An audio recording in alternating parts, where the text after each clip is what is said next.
안녕하세요. 오늘의 학습 내용은요, 2차 함수입니다.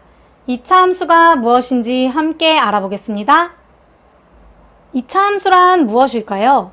1차 함수 배웠던 것처럼요, 2차 함수라는 것은요, y는 fx에서 y가 x에 대한 2차식으로 나타내어질 때요, 이 함수 y는 fx를 x에 대한 2차 함수라고 합니다.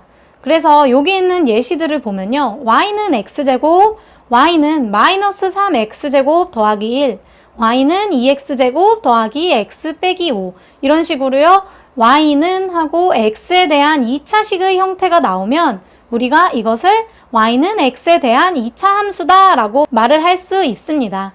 일반적으로요, x에 대한 2차 함수는 y는 ax제곱 더하기 bx 더하기 c 이렇게 나타내고요. 여기서 굉장히 중요한 게 2차 함수라고 했기 때문에요, x에 대한 2차식이 나와야 하므로 절대로 a가 0이 돼서는 안 되겠습니다. 그렇다면요, y는 x 더하기 1의 제곱 빼기 x제곱은 x에 대한 2차 함수일까? 라는 것을 한번 볼게요. x제곱을 포함하고 있어서 x에 대한 2차 함수처럼 보일 수도 있지만요, 우변을 정리를 해보면요, x 더하기 1의 제곱을요, 전개를 하면 x제곱 더하기 2x 더하기 1이 되죠. 그러고 뒤에 있는 x제곱을 그대로 써주시면요, 앞에 있는 x제곱과요, 뒤에 있는 마이너스 x제곱이 계산이 돼서 x에 대한 2차 부분이 사라진다라는 것을 알 수 있어요. 정리를 하면 2x 더하기 1인데 이것은 x에 대한 1차식이지 2차식이 아니거든요. 그래서 이 식은 y는 x에 대한 1차 함수가 됩니다. 즉 2차 함수가 안 됩니다.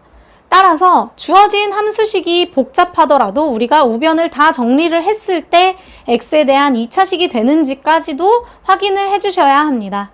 또한요, y는 x제곱분의 1도요, x에 대한 2차 함수로 보일 수가 있지만요, x제곱이 분모에 있으면요, 우변이 x에 대한 2차식이 아닙니다. 그래서 이 내용은요, x제곱이 분모에 있어도 안 되는 거고요, 정리를 했을 때 x에 대한 2차식으로 나와야 된다라는 것까지 알 수 있습니다. 다음으로 2차 함수의 함수값을 구해볼 건데요, 2차 함수 fx에서 x는 k일 때의 함수값을 구해보려고 합니다. x가 k일 때의 함수값이라는 말은요, x 자리에다가 k를 대신해서 넣었을 때를 말을 해요. 그래서 이것을 부를 때요, 우리가 x 자리에다가 k를 대신 넣었기 때문에 fk라고 할 수 있고요.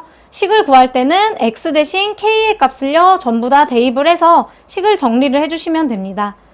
그래서 문제 예시를 한번 보면요, 2차 함수 fx가 이렇게 나와 있는데요, f3의 값을 구하여라 라고 하는 것은 우리가 x 대신에 3을 대입해서 구한 함수값을 구한다 라는 거를 알 수가 있고요. x 자리에다가 3을 대신 넣으면요, x제곱 대신에 3의 제곱이라고 할 수 있고요. 마이너스 2 곱하기 3 그리고 더하기 4 해서 식을 정리를 해서 9 빼기 6 더하기 4를 정리를 해서 7이라고 알 수가 있습니다. 그러면 우리가 이러한 2차 함수에서 함수값 3 혹은 f3은요 7이다 라고 말을 할 수 있겠습니다. 오늘 배운 내용을 정리할게요. 오늘은 2차 함수에 대해서 배웠고요. 2차 함수는요, 식을 정리를 했을 때 y가 x에 대한 2차식으로 나타내어지는 것을 말을 하고요. 일반적으로 ax제곱 더하기 bx 더하기 c라고 쓰고요.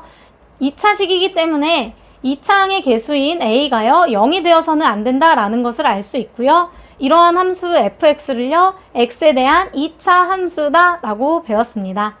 오늘 수업 여기까지 할게요.